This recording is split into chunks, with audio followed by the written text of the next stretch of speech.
1500 కట్టి అప్పుడు తాళం తీసుకోమన్నాడండి. ఇంకప్పుడు 1500 నేను అన్నాను, నాకు అస్సలు ఇష్టం లేదు కట్టడం అంటే. ఈయన అన్నాడు, అలాంటి వాళ్ళు తేడా పడతామో ఇచ్చేద్దామంటే తాళం ఇస్తలేదు. గంట పైననే నుంచున్నామండి బయట.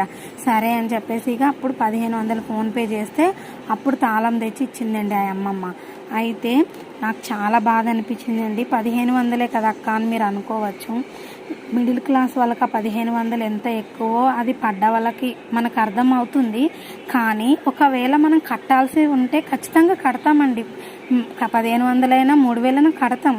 కానీ అది మనం కట్టని అవసరం లేని మనీ అలా కట్టించుకుంటే ఎంత బాధ అనిపిస్తుందండి.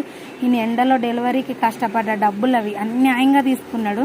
నేను ఒకటే మాట అన్నాను, అంకుల్ అన్యాయంగా తీసుకున్నారు కదా, కానీ నేను ఇప్పుడు ఏడుచుకుంటూ చెప్తున్నాను, ఎంత బాధపడుతున్నానో ఈ బాధతో చెప్తున్నా.